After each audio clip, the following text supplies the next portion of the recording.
Thank you very much, Rev. I want to kick this one off by first of all giving every single one of you guys out there that voted for TSM a high five and saying Crepo got it wrong, Crumbs got it wrong, Monte Cristo got it wrong, Freak got it wrong. So welcome to the Brain Trust, where 100% of you did not get this correct. Team SoloMid, let's talk picks and bans. They got the Tristana. The Janna pick was contested. It was interesting. Talk to me about team comps and early laning phase. Let's kick this off with Crepo.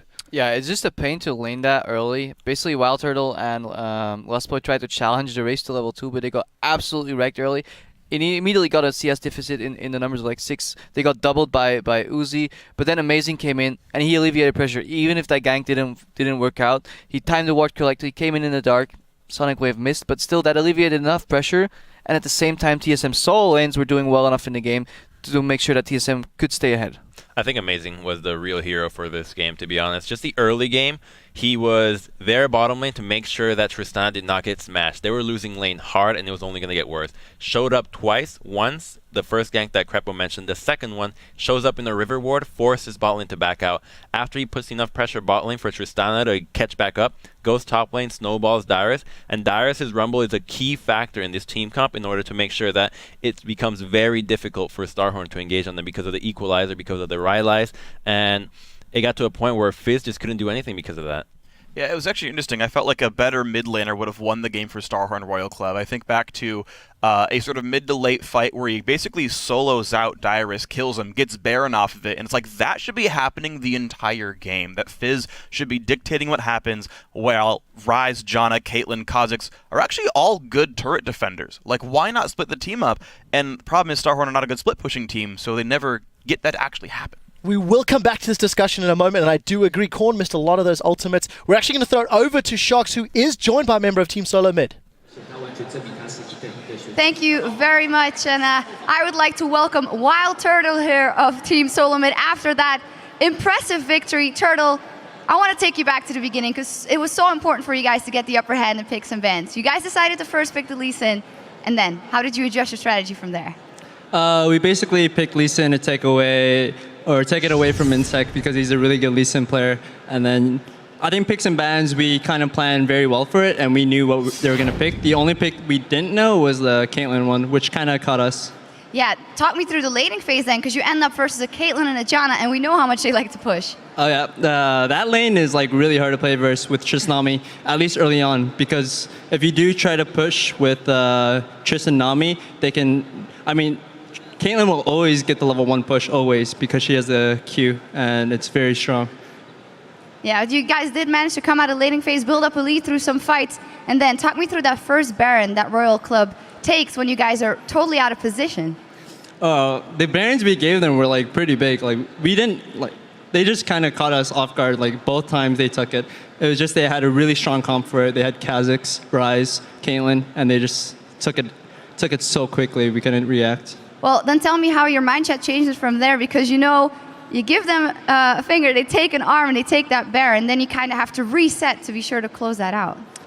We basically resetted our mindsets, and we said, we got to wait out Baron, we outscale them, we have a better comp late game.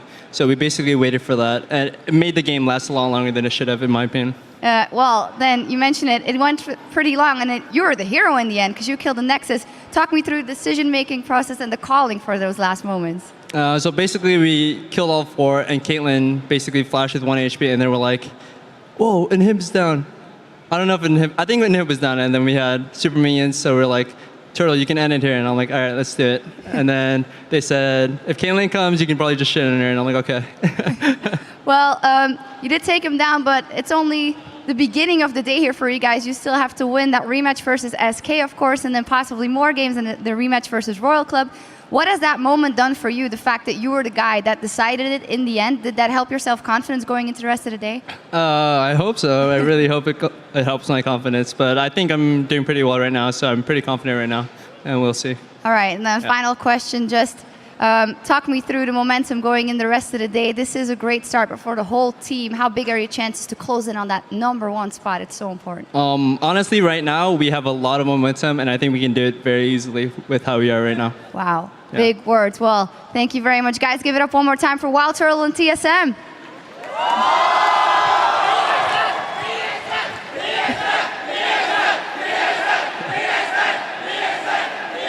right, well, thank you very much, Turtle, and good luck later in the day. And now let's kick it back over to our guys at the desk. Thank you very much, guys. Some diehard TSM fans in the background. Everywhere you know what? you go, you find them. Deserving win. Just before I get Monty's opinion on the game, this does set us up potentially for a tiebreaker match at the end of the day. Both of these squads are 4-1 at the moment. So assuming they win their respective games later, that does set us up for a 7th game of the day. Right, Monty, back to the game. TSM, they took down Starhorn Royal Club. I want to say they strategically had a better grasp of the game. However, they didn't execute great because they lost Barons. I mean, you can't deny their map control. It was pretty sloppy from both teams. There were a lot of objectives that were given up. Not enough diligence paid to the Baron. When you're playing against a team with Fizz, Kha'Zix, Rise, you really have to respect that they can do that Baron nearly instantly. And coming back, it was mentioned by the casters as well, coming back to the Dragon without any wards on Baron is just silly. You send a couple people to Baron, you stagger, or you send a couple of people back to recall, you just make sure that they can't get that objective. There were a lot of opportunities for Starhorn Royal Club to get back into the game. Now, the team fighting from TSM, especially the Rumble Ultimates, were fantastic. Going back to picks and bans, I'm a little concerned about Starhorn's picks and bans because it seems like they don't really have a good grasp on their research of TSM. We saw that Nidalee ban coming in Game 1. This game, the Elise ban was a little weird. I think Rumble's not going to be on the table for TSM next time. Crumb short before we move to the replays. I think that Insect does not look comfortable in Kha'Zix. They wanted to make sure to take the Elise in Kha'Zix matchup. It was pretty obvious with the picks and bans with the Elise ban, but Insect was lost in that champion. Going into the replay that we're going to have is just, I don't want to see that again. Well, you're going to have to, I'm afraid, because we're going to pull that replay up onto your screen. Crepo, talk me through it. So yeah, this will be the game-winning fight. And once this fight goes out, a couple of things you want to pay attention is to just the spacing of TSM and then the equalizer that Dyrus is going to do. And obviously, the replay starts off with amazing steal. Just so yeah, roll the clip right here. And we can see he goes in for Dragon, and immediately TSM reacts with the equalizer, and it completely splits up left and right. And this is fine if Royal backs off, but Insect goes full man mode, gets turned on, and this is really bad for Royal Club. Once he's in, they try and follow the fight up, they try to keep fighting. Zero gets the idea that he can actually go in and get a good Monsoon off to split up the team. Tidal Wave stops the Rise a little bit, but TSM is just fighting, and Turtle is just at the side. He's not being noticed. He could even go even more aggressive, in my opinion. That kick from Amazing was really good as well. 2 members knocked up. And as long as you don't touch a Tristana in fights, you're going to end up losing because her cleanup is so good. We saw that in the later fights as well. The later the game goes, if she's untouched, once there's down to 2 members, it's going to end.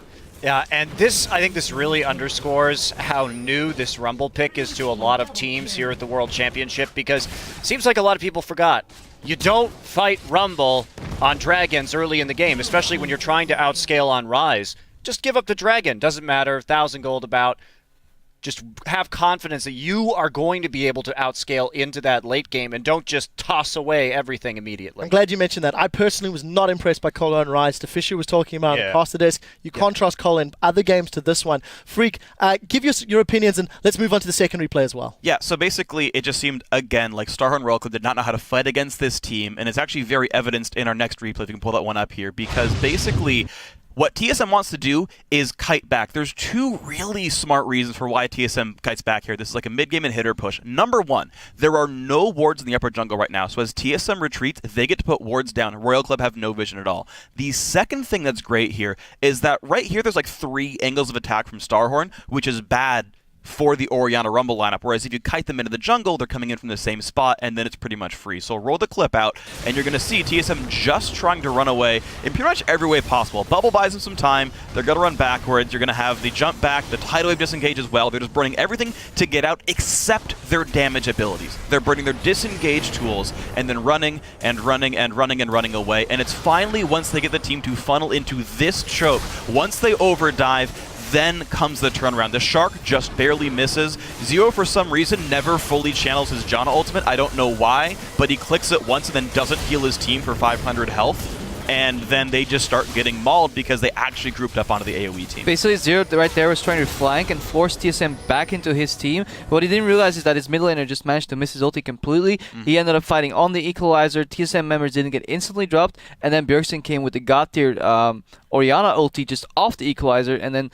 it's just so much damage. You don't fight in chokeholds against these teams. Just a quick point. They're trying to team fight into a double AP comp, and nobody's building an Aegis. Where is this item? It's 20 MR for the whole team. team. We have to have the Aegis numbers later. Okay, run it out. Go for it. Go for it. Aegis stats real quick. TSM's total damage to champions was 93,000, 65,000 of which was magic damage. The actual math on lowering Rumble ulti damage, about 10 to 15% per person on the team. Less magic damage in Rumble by buying an Aegis. That is massive. We do have to move on with the day, guys. So we got more action coming up as AHQ Esports Club will be taking on Turkey's Dark Passage. Let's take a quick behind-the-scenes peek at how the teams are preparing.